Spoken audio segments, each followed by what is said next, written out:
अब शम्बलात दे से क्या मुराद है, इसमें किस बंदे का कितना रकबा होगा, क्या सारे मालिक इसमें शरीक होंगे, तो ये बड़ा अहम मसला बना हुआ है। अस्सलाम वालेकुम, मैं हूं आपका होस्ट मोहम्मद खान। आज हम एक लैंड रेवेन्यू के मुतल्लिक नई वीडियो लेकर हाजिर हुए हैं। जैसा कि वीडियो के टाइटल से आपको पता चल रहा होगा कि शम्बलात दे कौन सी ज़मीन होती है, उसका कौन मालिक है और उसे कैसे वो ढूंढ सकता है या निकलवा सकता है। बेसिकली हम शुरू करते हैं, सबसे पहले हम समझते हैं कि शामिलात क्या होती है, उसकी कौन कौन सी इकसाम है, कौन सी कैटेगरी हमें हमें मिल सकती है, किस में हम तकसीम कर सकते हैं, किस में तकसीम नहीं हो सकती, उसको हम खरीद फरोख्त कैसे कर सकते हैं, या हमें हमारा आइन हमें किस बात की इजाज़त देता है और हम कैसे वो अपना राइट एक्योर कर सकते हैं। तो सबसे पहले जो शम्बलात होती है उसकी तीन इकसाम होती हैं। किसी भी मौजे में, किसी भी गांव में, किसी भी शहर में, कस्बे में तीन किस्म की जो शम्बलात है वो पाई जाती है। इनमें से बास दफ़ा ये होता है कि दो किस्में पाई जाती हैं, एक किस्म पाई जाती है, लेकिन होती ज़रूर है शम्बलात। अच्छा, शम्बलात का मतलब ये है कि उसमें सब मालिक होते हैं, कोई एक स्पेसिफिक बंदा उसका ऑनर नहीं होता, बल्कि वो मुश्तरका खाते में पड़ी होती है पूरे मौजे की। और उसमें यह भी जरूरी नहीं है कि उस मौजे की जितनी भी मालिक हैं उन सबको उसमें राइट और हिस्सा हो। इसकी मैं आपको डिटेल बताता हूँ। अब सबसे पहले हमारी आ जाती है आबादी दे, जिससे लाल लकीर भी कहते हैं। ये जमीन कौन सी होती है, तो गांव की पुरानी आबादी जिस जमीन में मौजूद हो, यहाँ एक आबादी थी या अब है, वो शामिलात की आबादी दे में आ जाती है। उसमें कोई एक बंदा उसको उस पर कब्जा नहीं कर सकता, उसमें प्रॉपर तमाम सारे हिस्से बराबर तकसीम किए होते हैं और सारे मालिक होते हैं। अब उस जो जमीन आबादी दे में आती है, उसका जो महकमा माल के पास सिर्फ रिकॉर्ड इतनी हद तक होता है कि उसका मुरब्बा नंबर और खसरा नंबर सिर्फ यही मेंशन होता है। इसके अलावा उसकी जमा बंदी वगैरह नहीं होती, क्योंकि उसका कोई एक ऑनर या मालिक नहीं होता। तो ये हमारा पोर्शन आ गया आबादी दे में। अब सेकंड पोर्शन जो है वो हम कहते हैं शम्बलात में मफादे आम। अब मफादे आम क्या है, उसमें कौन कौन सी प्लेसेस आती हैं और वो क्या तकसीम हो सकती है, उस पर कब्जा हो सकता है, तो वो मैं बताता चलूँ आपको। मफादे आम से मुराद ये है कि गांव में, शहर में, या मतलब आपके कस्बे में जो कोई ईदगाह बनी हो, मस्जिद बनी हो, कब्रिस्तान, खेल का मैदान, ये सारी चीजें जो हैं ये आती हैं मफादे आम में। इस पर कोई एक बंदा कब्जा नहीं कर सकता। अगर एक कब्रिस्तान का रकबा 2 एकड़ है और एक हाफ एकड़ में कब्रिस्तान है, 1.5 एकड़ किसी के कब्जे में है, तो वो बिल्कुल इलीगल है। वो आप बाजियाब करवा सकते हैं, वो उसकी जाती मालकियत नहीं बन सकती किसी भी सूरत में। और ये हमारे गांव में, हमारे कस्बों में, हमारे मौजाजात में ये रिवाज बहुत आम है कि एक ताकतवर बंदा या कोई चौधरी वडेरा वो कब्र, इस जो मफादे आम की जो जमीनें होती हैं उन पे कब्जे कर लेते हैं और उन्होंने ये रखी हुई हैं। तो ये कानून के मुताबिक इसका कोई मालिक नहीं होता, ये मुश्तरका सबकी एक इतना इसमें हिस्सा होता है, लेकिन कोई बंदा भी इसको अपने जाती मफाद के लिए इस्तेमाल नहीं कर सकता। ये मफादे आम की जगह होती है और उसी के लिए स्पेसिफिक की जाती है। अब जो हमारा तीसरा इसका हिस्सा है वही हमारा आज का मेन टॉपिक है, जिसके बारे में हम बात करेंगे, जिसका इशू सबसे ज्यादा चल रहा है, जिसके बारे में आगाही देना बहुत जरूरी थी।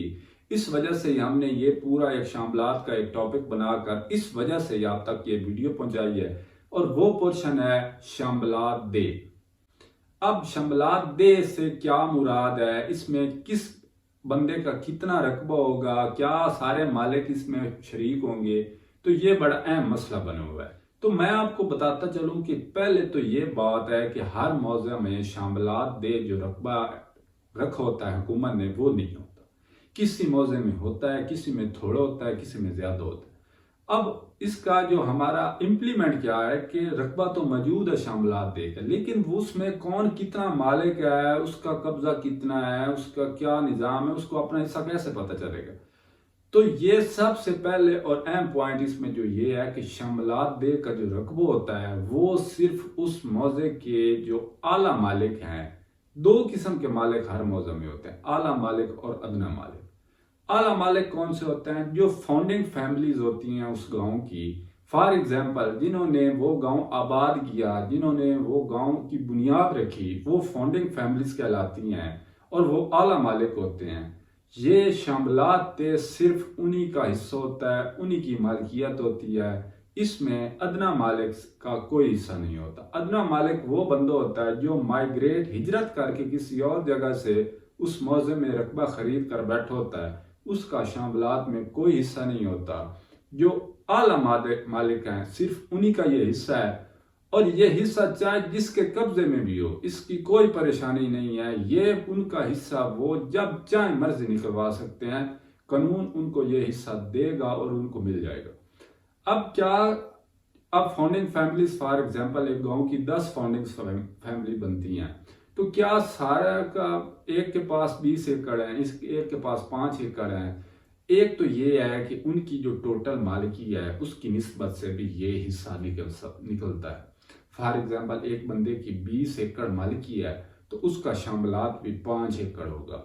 एक की 40 एकड़ है तो जाहिर सी बात है उसका 5 एकड़ से ज्यादा मतलब 10 एकड़ होगा। तो एक तो इसका तनासब इस तरह से निकाला जाता है, और दूसरा तनासब इस हवाले से है कि अगर कोई बंदा आपको ये महसूस हो रहा है, और इसके पुराने रिकॉर्ड में भी आपके खानदान के जो बड़े लोग थे जो गुजर चुके हैं, आबाओ अजदाद, उनके नाम पर कब्जा डला हुआ होगा, चाहे वो आबादी में है जमीन या नहीं है, लेकिन शामिलात दे का रकबा कभी भी आपका कोई बंदा उस पर नजायज इलीगल कब्जा नहीं। हमारी रवायत में, हमारे कल्चर में ये बात है कि शामिलात दे पे ये होता है कि जिसने जितना कब्जा कर लिया, तो ये बात बिल्कुल गलत है। ये हमारे सिर्फ ला इल्मी और हमारे पास इस इंफॉर्मेशन के ना होने की वजह से ये वजूहात आती हैं, नहीं तो हर बंदे का एक प्रॉपर हिस्सा होता है। लेकिन अगर इसके बरक्स कोई भी बंदा मुतमिन नहीं है कि हमारा हिस्सा इतना है इतना है, तो 50% से ज्यादा आबादी अगर उस मौजे की दरख्वास्त दे दे तो जो महकमा है वो शामिलात दे को वो तकसीम करता है और प्रॉपर इसे डिवाइड कर देता है। अब इसमें सबसे जो अहम पॉइंट हमारा था, जो दोस्तों ने बाज़ दफ़ा जिक्र भी किया, उस लिहाज से ये वीडियोस भी बनाई कि शामिलात दे की खरीदो फरोख्त कैसे की जा सकती है, कौन ले सकता है, कौन दे सकता है। तो इसमें जो हमारा कानूनी तौर पे और जो पक्का काम है वो ये है कि आला मालिक शामिलात खरीद सकता है एक मौजे का, उस मौजे की शामिलात ही, क्योंकि वो पहले भी शामिलात में मालिक होता है, लिहाजा उसके लिए कोई मसला नहीं है कि वो खरीदे या उससे वो कब्जा ना ले सके, तो वो खरीद सकता है अपने मौजे की शामिलात, उससे कोई इशू नहीं होगा और वो उसकी कीमत मुकर्रर करके खरीद सकता है। लेकिन कोई भी बंदा बाहर से आकर मौजे में शामिलात खरीदेगा तो वो बहुत बड़ी बेवकूफ़ी है, क्योंकि इसका कोई ना इंतकाल होता है ना रजिस्ट्री हो सकती है, तो वो कभी भी उससे वो वापस ले सकते हैं और उसका नुकसान होगा। तो इस वजह से जो बंदा मौजे के बाहर का है वो कभी भी शामिलात की खरीदो फरोख्त दूसरे मौजे में जाकर नहीं करे, क्योंकि ये उसके लिए नुकसान वाली बात है।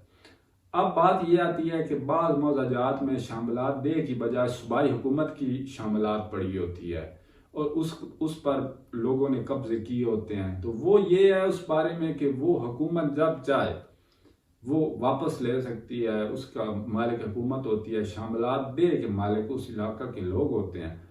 और इसमें जो हमारी बड़ी बात है, हमारे आईन पाकिस्तान 1973 के तहत हमारे आइन का जो आर्टिकल 23 है वो हर सिटीजन ऑफ पाकिस्तान को इस बात की इजाज़त देता है कि वो पाकिस्तान में किसी भी जगह पर प्रॉपर्टी ले भी सकता है और फरोख्त भी कर सकता है। लेकिन साथ ही साथ हमारा आर्टिकल 24 इस बारे में ये बता रहा है कि हुकूमत को जब भी ज़रूरत पड़ेगी तो वो हुकूमत उस बंदे से प्रॉपर्टी ले सकती है।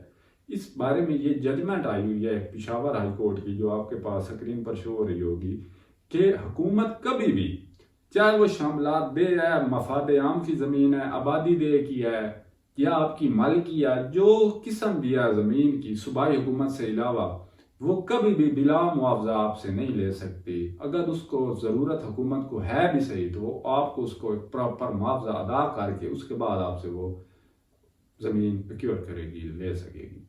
तो ये आज की वीडियो में हमने ये टोटल शामिलात के बारे में ये थोड़ी बहुत इंफॉर्मेशन आप तक पहुंचाई है कि शामिलात दे जो होती है मौजा की, इलाका की, वो कैसे निकलवाई जा सकती है, उसमें मेजरमेंट कैसे होती है, उसका हिस्सा कितना है, वो उसका असल मालिक कौन होता है, क्या फाउंडिंग फैमिली के अलावा भी कोई बंदा शामिलात में हिस्सा ले सकता है, या उसका क्या निज़ाम किताब है, ये आपके साथ शेयर किया। उम्मीद है आपको इस बारे में काफ़ी हद तक समझ आ गई होगी। इसके अलावा अगर आपका मैटर इस मामले में है, आप उसके बारे में रहनुमाई लेना चाहते हैं, तो आप इस वीडियो के नीचे कमेंट कर सकते हैं। हम आपको प्रॉपर गाइड करेंगे और आपको आपके इशू के बारे में पूरा नॉलेज देंगे जितना हम प्रोवाइड कर सकते हैं।